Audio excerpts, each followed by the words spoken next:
Good evening, ladies and gentlemen, and welcome back to the Call of Cthulhu. That is correct.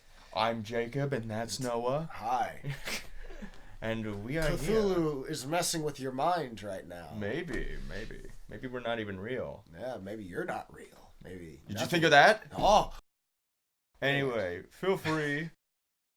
The Shambler turned out to be much more than an artwork painted by Sarah Hawkins, as a huge creature came out of the painting to attack Pierce. After a hard fight, the detective managed to send it back into the painting.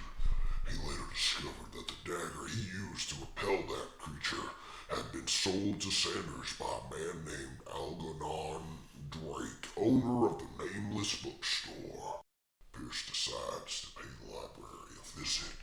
Ooh. I don't know why I decided to give him like a deep South voice, like the narrator-ish. I mean, he would be the narrator, technically. Yeah. I'll get a little closer, if you like. There we go. There we go. Is anybody here? I'm just gonna take some of these. That's cool. I'm a very avid reader, and I don't have any money. Freud's The Interpretation of Dreams. It's the work that laid the foundations of psychoanalysis at the beginning of this century. I'm just gonna take that. Here we go. History of Darkwater. John Wickwood. Oh, the Wickwood, that guy that we met? You mean, who I guess that's his descendant? was that the captain? Wasn't Wickwood the guy who took care of the property with the axe? No, that's Winchester. Oh. That was Winchester. You're right. It's a good thing that we're playing this so soon after we played the last part. Mm-hmm. Because we would forget so much things in a detective game. Yeah, stuff like this is not something you play once a week or something. Yeah.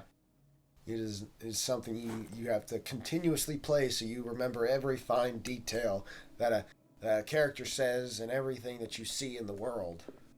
Which is why when we inevitably move on to part 2 of our H.P. Lovecraft series, we'll probably have to do the Sinking City in another 2-day parter. Probably. We'll have to, honestly. Hey, but the Necronomicon is in that game. I like that. That is true. And I like the Necronomicon. I also like it in Evil Dead. Of course, it's a little bit different in Evil Dead. Yeah, it's a lot different, but that's the thing about H.P. Lovecraft. H.P. Lovecraft's a lot of his stuff he actually liked when people used it. So he liked seeing his work being utilized. Being referenced. I mean, to a lot of artists, I'm sure that's pretty nice to see. Of course, there's probably some of those artists that are probably like, are you going to pay me for it first? You know, George Lucas was also kind of like that. He liked seeing people do fan projects of Star Wars. Mm-hmm. And then he started seeing the wrong kind of fan projects. Blood. Fan projects that like amateur work.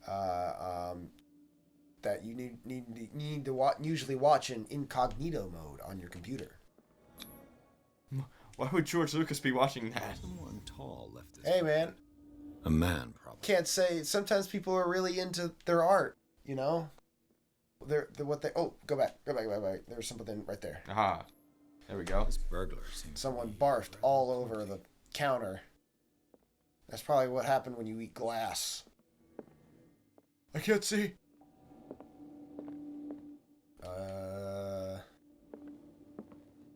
See, check the other room. No, it's light. You can't go in there, yeah. Was there, oh yeah, there we go. What sort of thief leaves his tools at the crime scene? The stupid one. That's who. Well, there was one on the painting. Yeah, I know. I just want to make sure because shit's about to happen when I go to it. Here we go. What happened that made the burglar flee before finishing his work? The symbol. You've awakened Cthulhu.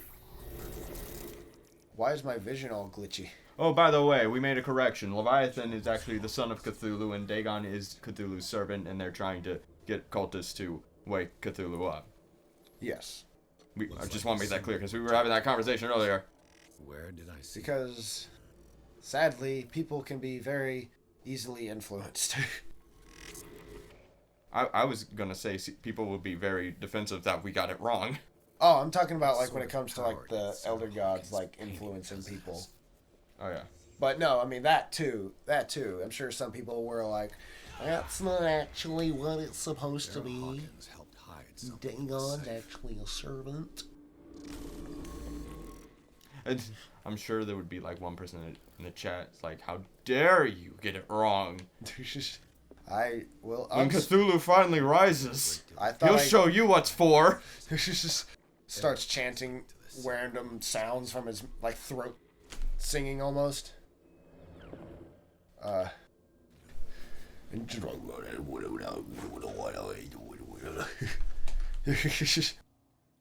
What's that? I can't wait for the if like that were to actually happen. If that were something to actually happen, I would love it if like Cthulhu just like got up, just like, I've awakened Cthulhu. You welcome to our world, Elder God. And he's just like, fuck. What is it? What do you want?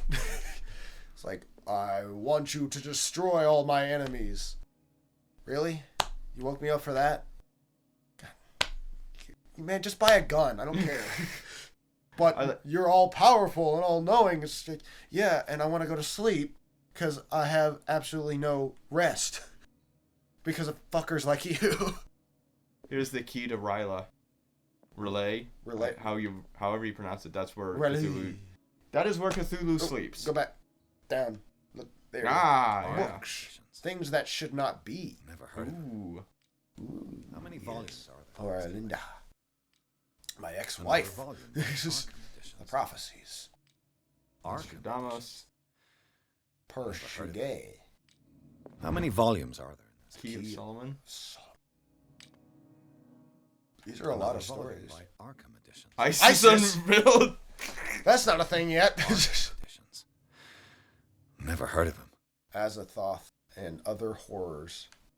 It's like, we can't let the FBI. We have to delete this footage now. And just like the picture whenever a YouTube video gets taken down pops up right now. Cylinders that Drake tried to hide. Oh, it's something Perhaps else. listen to them. Do you read the book? Hell yeah! Let's read this goddamn book. This book contains. Oh my god! Hey, that's the thing that came out of the picture. Malleus Mysterium. It's like a Necronomicon in and of itself. Yeah. One of many, because there was one back at the Sanders house. Yeah. By the way, in the H.P. Lovecraft lore, there is multiple Necronomicons. Mm-hmm. Multiple copies of it. Of course, in most media, they choose to only make one of it. Specifically, The Evil Dead. Specifically, yeah. Because I can't think of any other people who use the Necronomicons in their movies. I guess that's true. If the Necronomicon has been in other shows or movies, yeah, then it's only like in one episode or like referenced in a I'm movie. sure it is referenced and brought up in another movie somewhere. I've never seen it. And if it is, it probably was in an adaptation of H.P. Lovecraft anyway. Probably. I'm surprised they haven't made a new like movie inspired by H.P. Lovecraft recently. Since there's one coming out actually. What was it called? The Color from Outer Space. Color Out of Space. Color Out of Space. Starring Nicolas Cage. I feel like I saw the thumbnail for that. Oh, these are cylinders. These you would put these in like old we shall refuse to be the playthings I forget the word. You would gramophones? Yes, gramophones. And you would play, and it would have like this wire that would spin around the cylinder, and it would play your message or recording. Mm-hmm. It was before record players. Oh yeah, this is old stuff here. This was in the I learned about this from Guillermo del Toro's movie. What was his recent movie about with the book and everything? Scary Stories or something? Scary Stories to Tell in the Dark. Yeah. That was it. That's where I learned about this stuff. which is also based off a very popular book amongst youngsters in our age, where it's just a lot of short horror stories.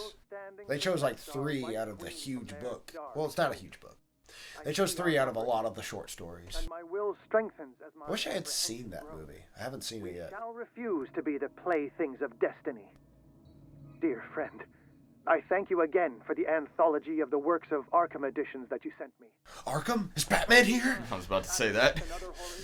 Just like Can you believe H.P. Lovecraft stole Arkham from Batman comic books? I cannot believe that is blasphemy. That is crazy. You just see Batman bash through the window. All right, Pierce. Are we taking down Cthulhu or what?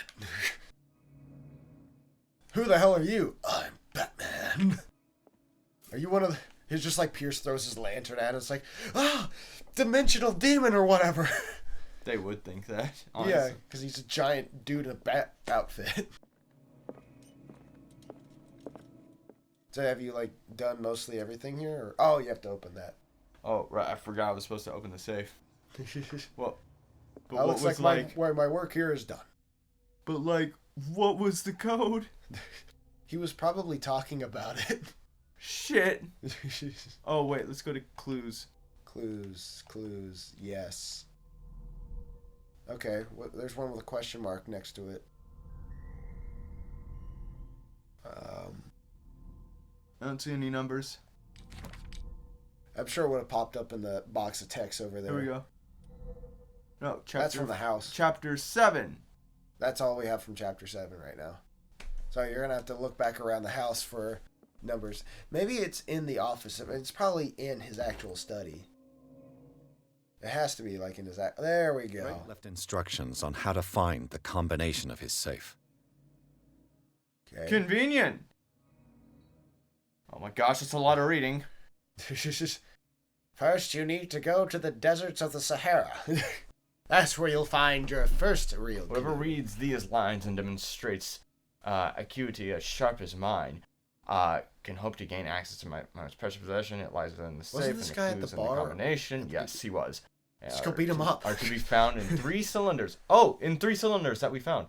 Each hidden where life and sturdy combine the Greek word. Are you fucking kidding me? Each cylinder is numbered, even if is celebrate. Arthur says, order is pleasure and reason, but disorder is delight and imagination. And indeed, chaos, if by chance a person or should say genius was to match my intellect and find the combination of this safe, I would ask that they deliver its contents to the safekeeping. Okay, I'm looking it up. That's because the internet's more of a genius than we are. I'm not gonna play this bullshit with this asshole. We have a time out here. We gotta keep up with it. Pierce just pulls out his phone. Fuck you. You think you can make a really intriguing combination? Let me just double check. Okay. I mean, we have the cylinders. I think we could just like look at what the cylinders had on them. I was actually about to say that. Oh.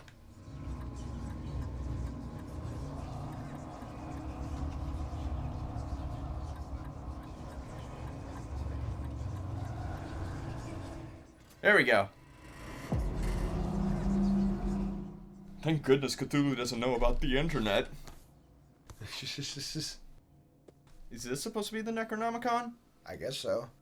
Or something like it. Is it made of human skin? It probably is, actually. Look at it. Very bloody looking.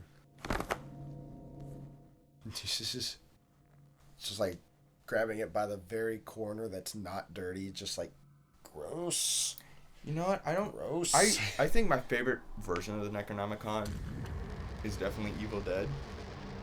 Just because of it's like a character in and of itself in that series. Mm-hmm. Yeah, I mean, it kind of is.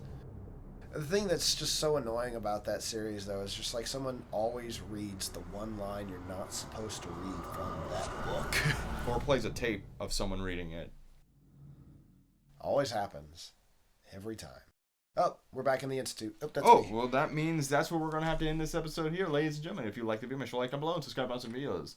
And we will return with more madness in the next video. And until then, see ya. Bye, everyone.